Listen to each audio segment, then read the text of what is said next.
Hey everybody, this is Caitlin here, and welcome to Card Game Wednesday, the day of the week where we enjoy all things card game related. And man oh man, have I had a couple of conflicting feelings about some of the changes that have been happening in regards to spoilers. As before, we previously had spoilers when spoiler season was kind of starting for the next set, whatever. We usually had them about every Monday/Tuesday morning, depending on your time zone, and about Friday/kind of Saturday, depending obviously on your time zone and whatnot. So that was we usually got spoilers maybe twice a week or maybe once a week depending on how much stuff had to be spoiled. Now it seems Force of Will have changed their minds and now we're getting 4 spoilers Monday to Friday every single day. I had conflicting feelings about this because obviously this means that it's kind of harder to record and basically cover the spoilers and whatnot because we're getting 4 each day. And at the same time I was feeling I don't want to make a video every single day when we're only discussing 4 cards at a time. I feel like that's just a waste of effort in editing and whatnot when you're only discussing 4 cards. So what I decided to do is, since we're doing Monday through to Friday on spoilers and you get a break at the weekend and whatnot, what I've decided to do is that on a Wednesday I will run through Monday through Wednesday's cards, and then on the Friday we'll do Thursday and Friday's cards, and that way it's you're still getting my thoughts on the spoilers. You're not getting them all in little intermittent bursts. You're still going to get your coverage for the full week of spoilers. It just means that you'll need to wait maybe a day or two for my reaction to Monday and Tuesday spoilers, but that's really the best I can do because there's no way I'm going to be able to record a video every single day for an entire week for the rest of this month, or for the next 2 or 3 weeks, depending on how long they take to spoil. They don't really spoil the entire set of spoilers, but they spoil the majority of it. So that way we're trying to still cover the basic stuff from the spoilers, but this way it's you can get it in a neatly packaged video and not just really low effort stuff every single day and whatnot. Plus the videos wouldn't even be that long. They'd maybe only be maybe 5-6 minutes at most, because really going into it, sometimes if I really like a card, I can talk about it for ages. If I don't like a card, I'll read out what it does, and that's basically it, or I'll maybe comment on the flavor text and everything like that. So really guys, that's just a little update for you. So now Force of Will are putting out spoilers every single day, Monday through to Friday, 4 cards a day. I will cover them on Wednesday and Friday respectively, so you can keep your eye out on videos on those days in particular if you're looking for me to discuss and talk about the spoilers that are happening. But now we're actually going to dive right into these spoilers, and we have got a little bit glimpse of light, fire, and water, respectively, on each of those days. We also got a little bit of a flub from Force of Will posting incorrect text on one of the cards, so they had to update it again, and I have got the updated card, thankfully. So we have that all sorted. We don't have to worry too much about it. So starting off the week, we had some light, and we are looking into the mechanic here of Crest. Some people were speculating that maybe we were going to get a new mechanic and whatnot, or a new keyword in this set of the cluster for Rhea Cluster, and it seems like that's right. We have the Light Magian, who is a 2-cost light resonator. He's 1 light and 1 void, a 600/600 Wicked Spirit, which seems very interesting. He comes with the ability Crest for light. This card gains the following text as long as you control a light magic crest. When this card enters the field, put 4 100/100 counters on it. So essentially, as long as you have the light crest on the field, this guy can enter as a basically a 1000/1000, which is pretty cool. But keep in mind, not all of the crests that we've seen so far have the same cost. Some of them are 1-drop, some of them are 2 cost. So it seems like the 4 or 5 crests that we're going to get, it's probably going to be 5 because we've got 5 technically attributes in the game and whatnot. Aside, we're not really counting Void or Moon or anything like that, because they don't really count as attributes or whatever in terms of the main 5 colours. But very, very interesting here. So, potentially, you could have a 2-drop 1000/1000, depending on your turn 1 play. Obviously, if you don't pull the addition in the first turn, it's maybe not as good. But then, as we actually look at the Magic Crest of Light itself, we see what it actually does. And it might not actually be the best thing to play this on turn 1 for what it does. So the Magic Crest of Light is a 1-drop addition, so it seems that all the Magic Crests are additions, so they are susceptible to addition destruction. When it enters the field, you distribute 4 100/100 counters on up to 4 target resonators. So as you can see, it might not be the best idea to play this in your first turn, unless you have Energize to go off of it, because then you'll have no target for the 4 100/100 counters, and to slap it out just so you can play the extra the dude that's entering up 1000/1000 on your turn 2 isn't really good enough. So I would think that maybe you would wait until maybe turn 2 to play this card, and you would hope that you've got maybe at least 2 drops on, and then you can give each of them at least the 200 counters, or give one of them just all 4, because it does say on up to 4, so I don't necessarily think it means that you have to have 4 resonators. You could put like 4 of the counters on like 1 resonator, I feel like is what they're saying with this. And at the bottom here it says, the light magic crest seems to grant some kind of strange power. So this seems to be the overarching theme of this one, as well as the Demon King. We have the magic crests. Next up we have Ra, the golden bird, which is an SR, our first little glimpse at an SR, which is looking very, very nice. It's a quick cast resonator as well. It's 2 light, it's only got 200 attack, but it's got 800 defense, so it kind of makes up for it. It's a guardian resonator, which is really interesting. I feel like we've had guardian resonators in the past, but it's been a while since we've had them. Obviously, it has quick cast and flying, thankfully, a burb that has flying, which is very good. When this card enters the field, to change the target of a target spell or ability with a single target to this card. So any of your opponent's cards, whatever, that specifically target a resonator, it would have to target a resonator because there'd be no other way to target, say, something else. Then you can quick cast this in and say that effect is now dealt to Ra instead of what target you're wanting. And whenever this card is targeted by a spell or ability your opponent controls, you draw a card. So by quick casting Ra, it gets hit with the spell and whatnot, or the ability, you get to draw a card off it. But then you also have the chance to pay 2 light, and you can change the target of target spell or ability, targeting only this card. So for potentially, what could happen is you could quick cast Ra in to change the target to Ra instead. When that happens, you get to draw a card. But then I'm guessing you can also chain that together with paying 2 light to then change the target to something else or whatever. That would be quite costly, considering that would be 4 will. And if we are assuming that this is your opponent's turn, not your turn, you would have to have 4 open light will, unless this is obviously your turn that you're playing. So that way you'd maybe still have access to all your will. But I really like this card. I think this is a very versatile card. It's very, very nice. The artwork is, again, absolutely gorgeous. I'm loving the artwork in particular. I quite like this card. I think you could see this in quite a few light decks. I think that it would be a really good one, as well as obviously kind of glorious. So these two are some pretty good quick cast cards for light, as well as Zero from X of the World. I can see these being quite good. We have Winds of Gold, a 1-cost chant with quick cast. You may pay 1 less to play this card if you control a card named Ra the Golden Bird, so you can pay nothing for it. Target J/Resonator or yourself gains barrier until end turn, which is wicked insane that you can give yourself the player barrier. This is also rare, quite hard to get, I think.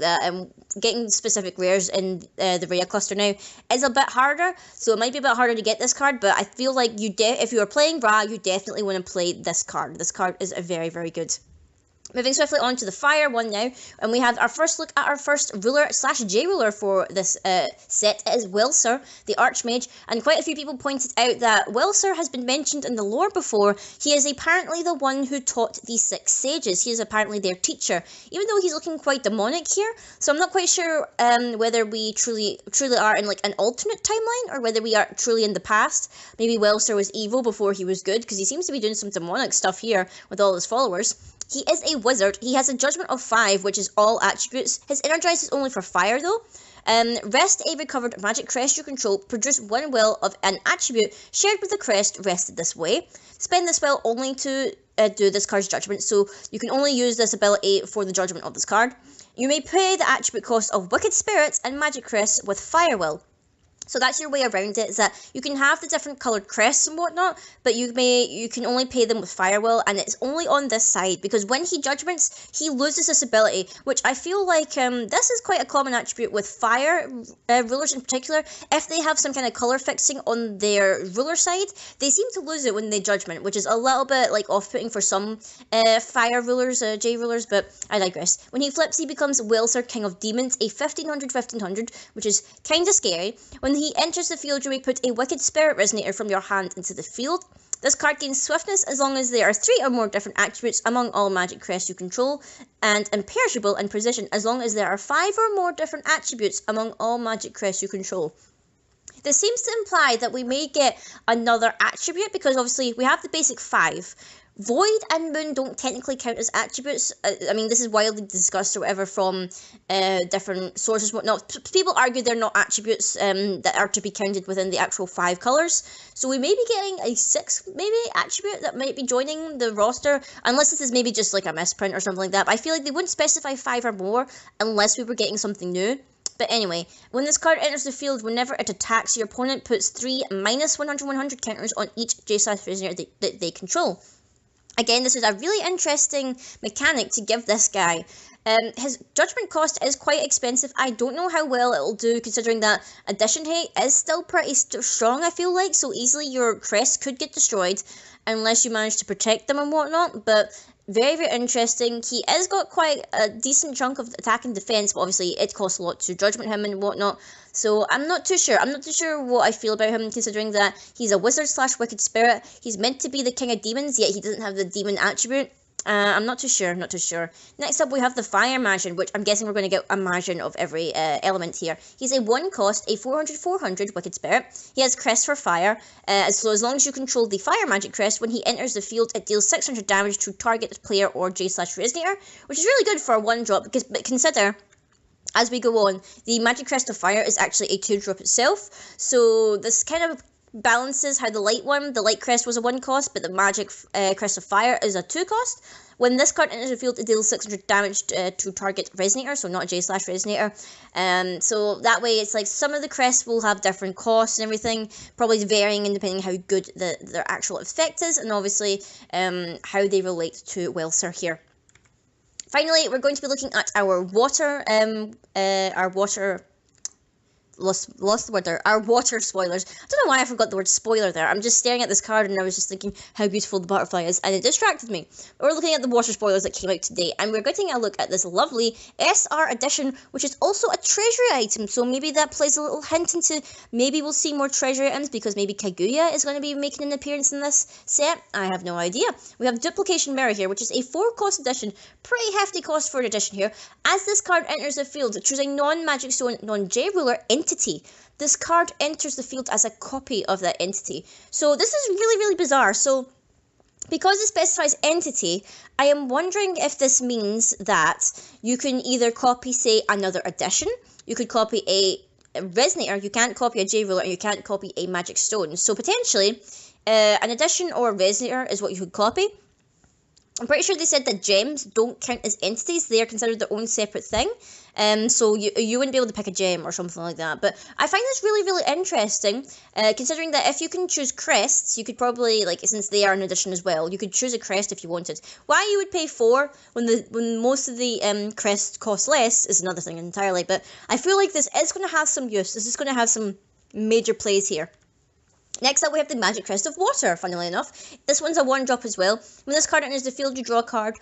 Basic stuff. I like at the bottom here, it says that the Water Magic Crest inspires dark thoughts.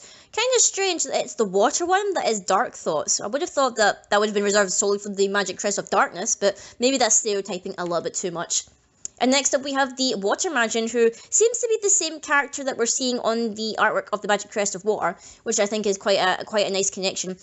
She is a 2-cost Resonator. She is 1 Water, 1 Void, 600/600, so similar stats to the light one, I believe. Her crest is obviously for water.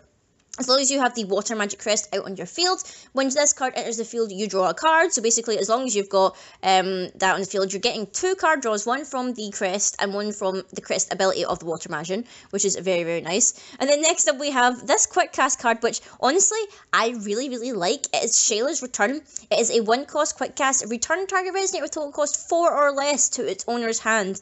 Now, previously, one of the cheapest ways to actually get a Resonator away from your opponent's field was with, I believe it was a card from Feasting starter deck, but it was a 2-cost 2-wind one, and if you taunted it, you could target a 4-cost. Now we have that ability, but it's cheaper, and it can target a 4-cost just from there. So that is insanely good for Shayla's Return. The artwork, a lot of people have been joking about the artwork here, that Shayla seems to have gotten a bit of a bust increase compared to her ruler art, where she clearly had quite a flat chest or whatever, but I like her, so I'm not going to really get into the in-depth discussion of the cleavage of mermaids and merfolk and whatnot.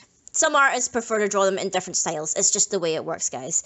A grievously wounded Shayla returned to the court glass. So I wonder why Shayla is injured. I wonder if maybe she's injured from encountering Rhea at the mysterious castle. Was she maybe attacked by Willssir? Was she attacked by the other 4 travelers? Or not the other 4 travelers, the other 3 travelers, technically, the Panda King, the Dragonoid, and Gil, perhaps. Or maybe something else happened. Who knows? I hope we don't have to wait too long for lore to start for Rhea Cluster, because I am very interested in how this world actually works. What are the rules? What's going on? What's the time period here? I am very, very interested to find out exactly what is going on in this world, and to find out what's the deal going on with Rhea, with Freyla, with the Dark Elves, with this King of Demons, Willssir, and everything like that. I am very, very curious, guys. So I hope you enjoyed this discussion on these spoilers. You will hear me again on Friday discussing Thursday and Friday spoilers, and that's going to be the kind of schedule for spoilers now, that we basically get 5 in a week, which is a bit insane. I'm guessing they just want to cram them all out, because usually I think we would be able to cover all of them within the span of a month, considering it's coming out in December, but maybe they just wanted to change their mind about it, and I have no idea why, but I guess whatever works for them. It's a little bit annoying, but I'll just need to put up with it and get to work anyway. So I hope you enjoyed this little spoiler discussion, guys. Let me know if you prefer this style, whether you would prefer I try and do them one a day, even though I feel like that's not really as productive as I would like. But until next time, guys, I will see you all later.